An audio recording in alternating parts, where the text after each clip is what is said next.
We had about 5 cords of firewood we can't burn because I became allergic to alder smoke. We sold a lot of it to campers late in the summer, but we still had plenty left. This firewood was neatly and tightly stacked and covered in a tarp all last winter and uncovered when the rain stopped. Even so, the interior of the pile did not dry out all summer. So this winter, we're going to put it indoors under a roof. The only problem is we don't yet have a roof. So the plan is to extend this shed roof out 8 feet for its 32-foot length. And that'll give us another 256 square feet of storage space for all that firewood. We'll pack it loosely this time, and perhaps it'll be dry come spring. First thing to do is treat all this new lumber with water seal.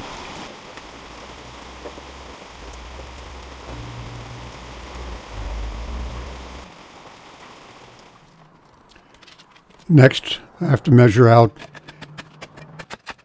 7.5 feet from the edge of the roof for posts. That's the right distance, but needs a little leveling. And of course, there's a rock or two.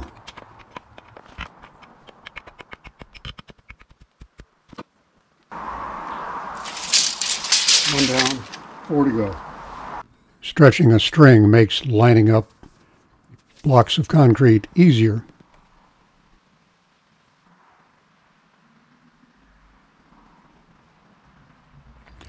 Then we need the angle for the rafters.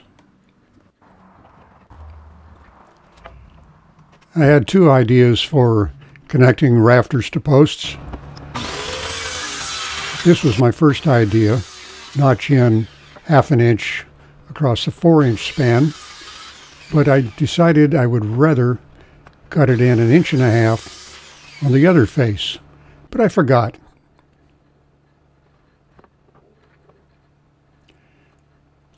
This is what I wanted to do. And suddenly I remembered.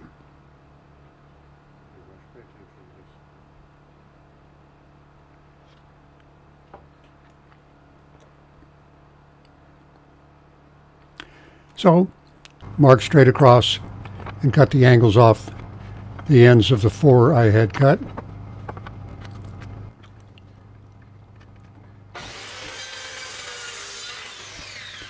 This is what I want the tops of those posts to look like.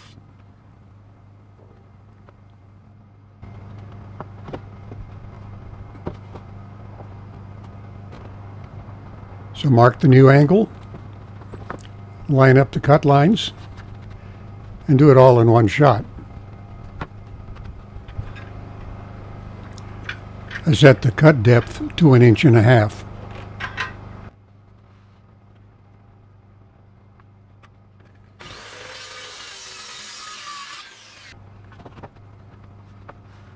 Then I mark in 1.5 inches for the notch. Cut most of it with the skill saw.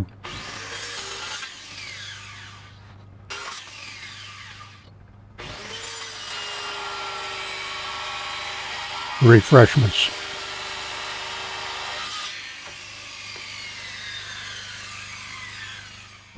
Then I use the hatchet to trim out a little bit the saw missed. But I still don't have it right. 2 are correct, 2 are cut the wrong way. If I use them this way, I would have the rafter resting on the point rather than on the surface of the notch.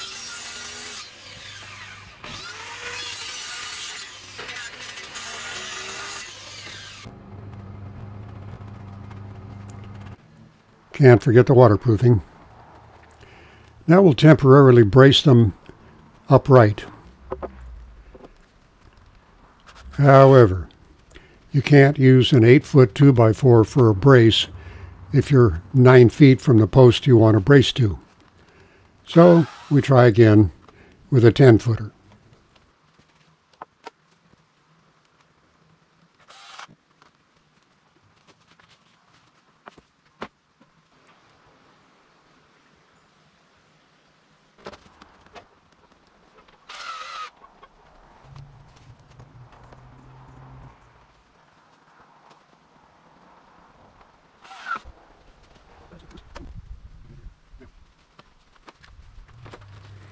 Now I have to take a rafter to the top of the ladder, set it on the post at the correct angle, and see how much too high the post is.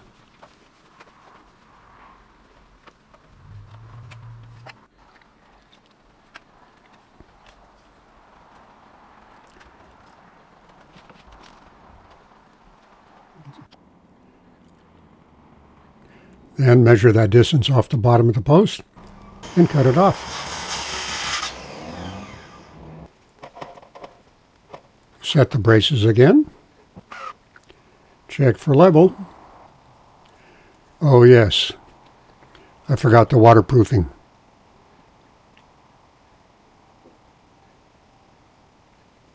Yep, got it all.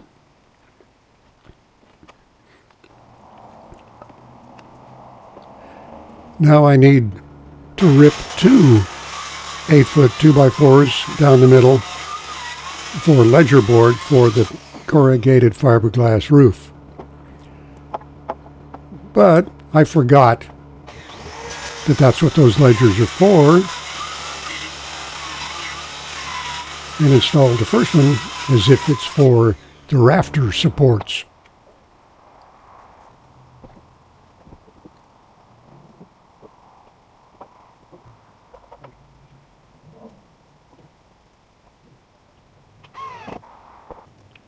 Then when I measured, realized I would have to notch both rafters.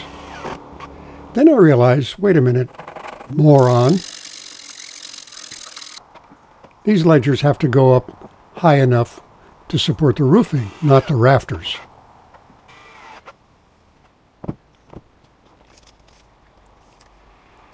Now in the middle, that eave purlin is set behind the other two, so I have to space it out 1.5 inches.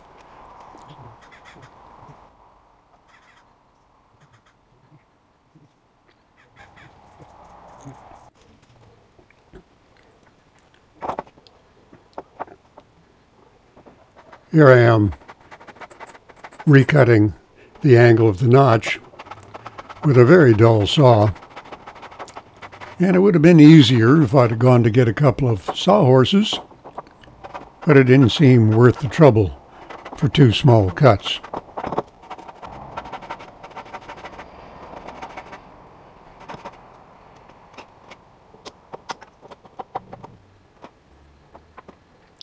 And now I have to cut a little bit off the top.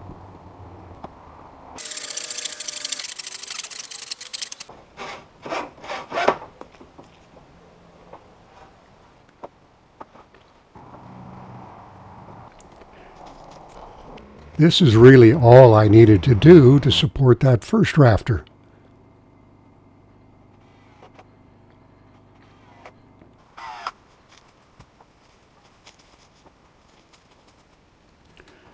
And we put the rafter on, sight down to the first rafter for the correct angle, measure the distance that the post needs to come down.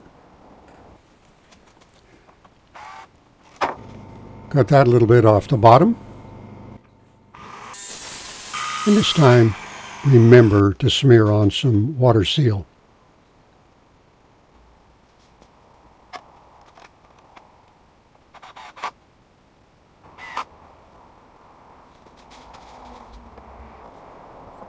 And use a bungee cord to hold the rafter to the post.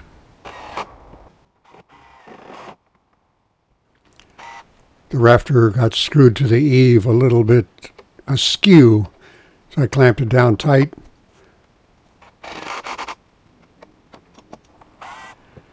I ran a string between end rafters, make it easier to measure to see where to cut the posts.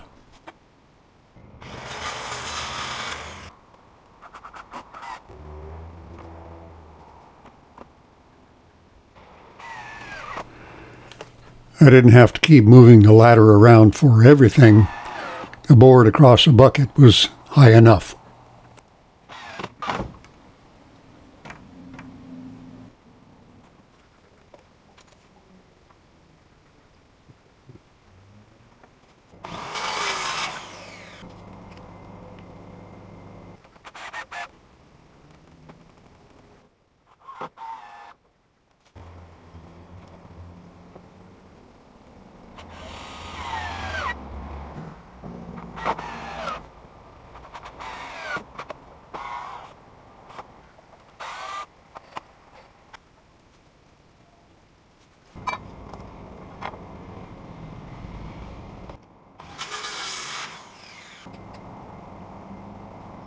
Every now and then, Narita comes out to check that I haven't fallen off the ladder and lend a helping hand.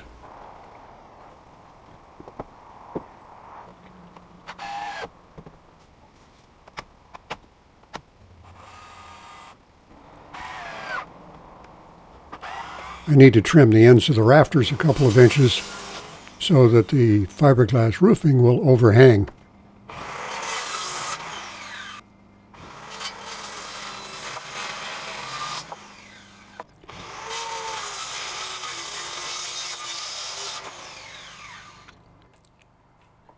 And that's it for today.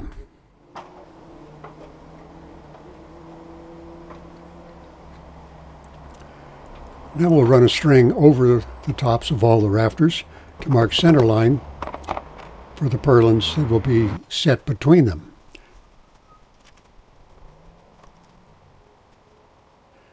Well, over some of the rafters.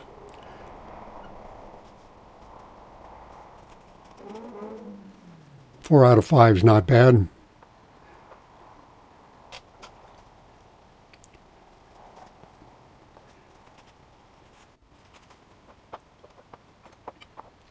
With the rafters marked, now it's time to cut a notch in the top rafter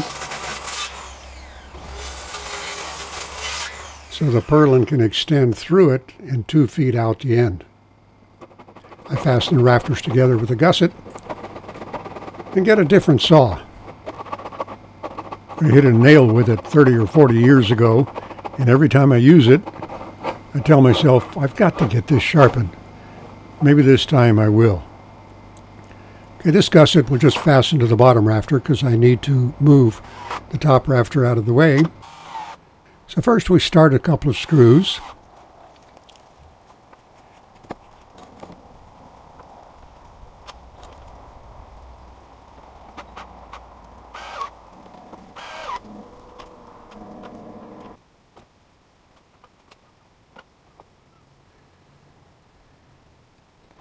Start a screw there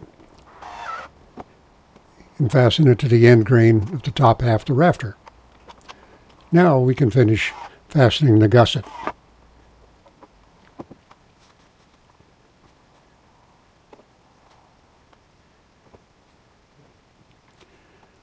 Okay, put a screw in here in about the right place.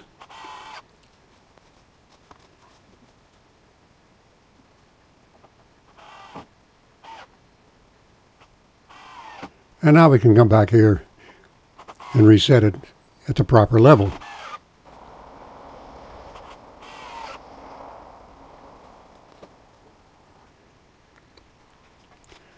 Oh, post not quite in the right place. I'll bring it over a couple of inches.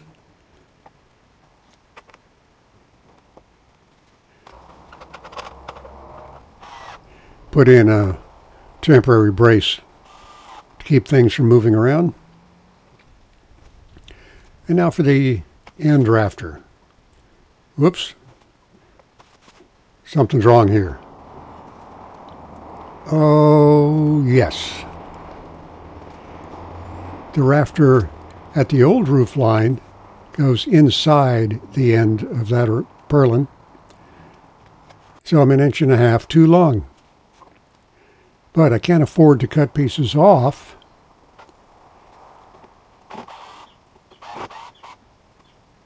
Or I won't have enough at the other end. So, unfasten that rafter.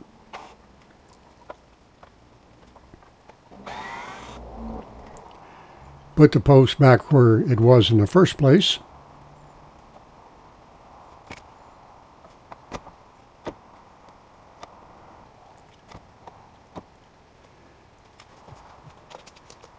Check again.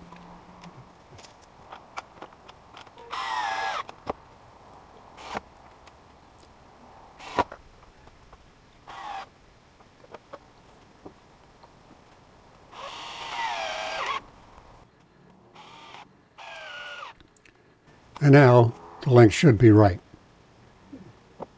Well, pretty close anyway.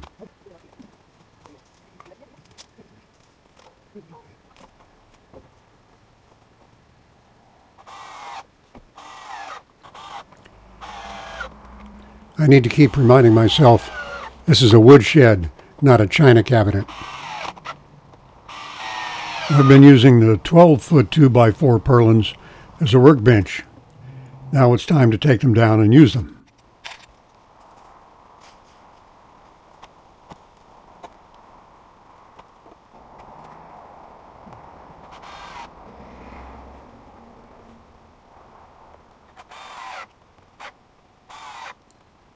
This purlin is 12 feet long. It'll be supported in the middle.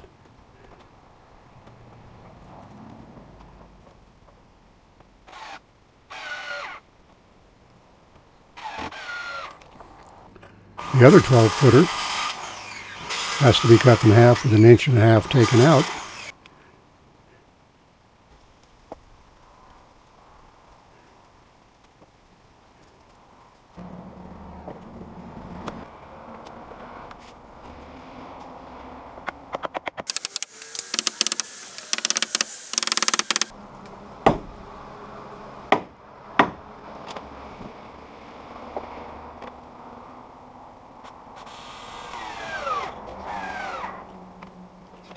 Start a couple of screws.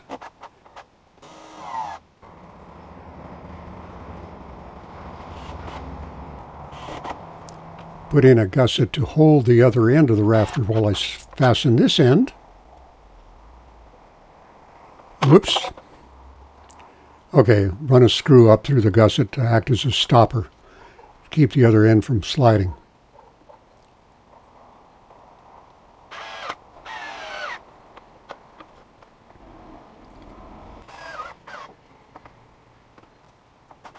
Take the gusset down, put it up over here for the next one.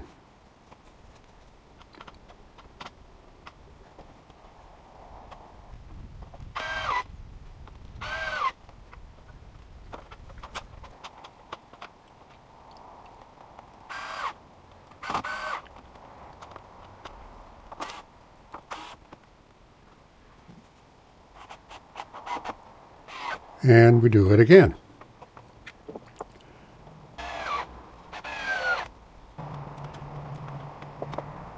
So these are spacers to hold the ledger so that the edge of the roof will be a straight line.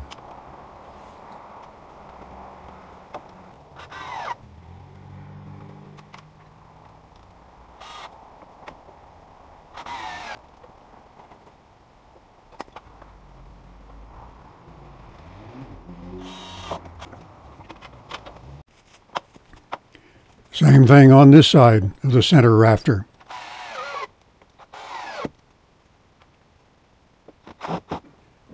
That block split, so I have to make another one.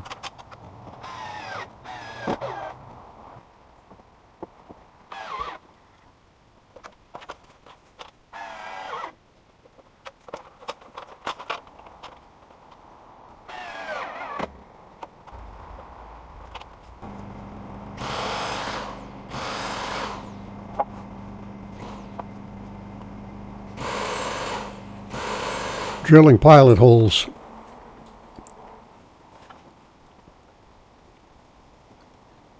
These screws have to go in at an angle. These don't, but as long as I was drilling pilot holes anyway.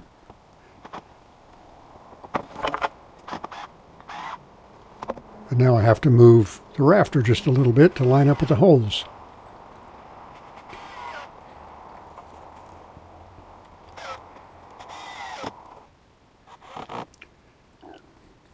Put the gusset up here. Down the ladder, up the ladder.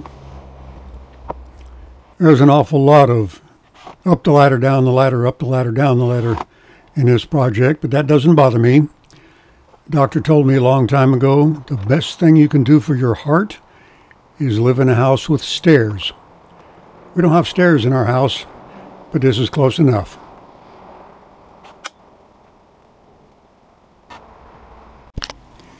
I bet you saw this coming long before I did. That,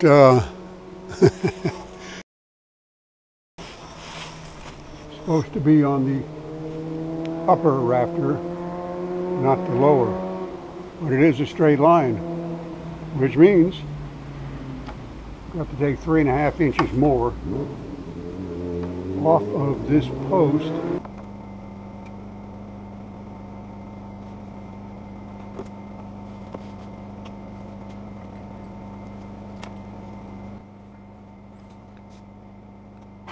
Sometimes you need 3 hands. That'll do it.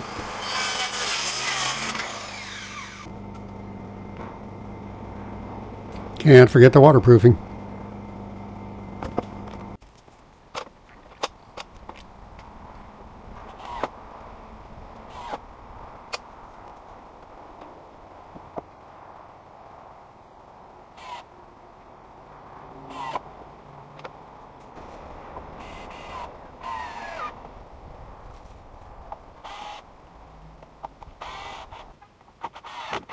Five and a half inch error there. Easy to correct. That's what I get for making up an inch or two here and there. Oh my goodness! The darn battery fell out of the drill. The battery latch broke, so I put in a new battery.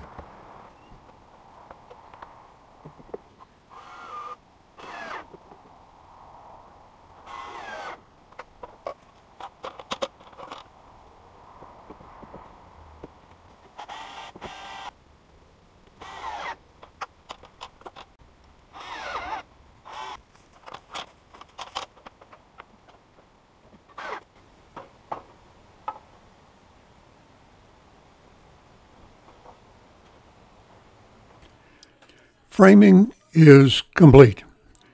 Well, almost complete. 5 inches off down here. Still got an inch gap to fill there. I do have a couple of layers, 1/2 inch ply, I think. Corrected this mistake, cutting off the bottom. Easy enough. And now everything pretty much falls into line. Except the posts are no longer centered in the blocks. That one is, but I just slid the whole block over. Way over here on this, and it's still not quite square, I think. We'll measure the diagonals. Steel tapes don't lie. After all those errors, missed cuts, missed measurements, the diagonals are exactly the same. The damn thing is square. I'll call it good. Next time, in part 2, we'll get the corrugated fiberglass roofing on and discover the greatest error of all. If you'd like more of this expert instruction on how not to build things, please click subscribe. Thanks for watching.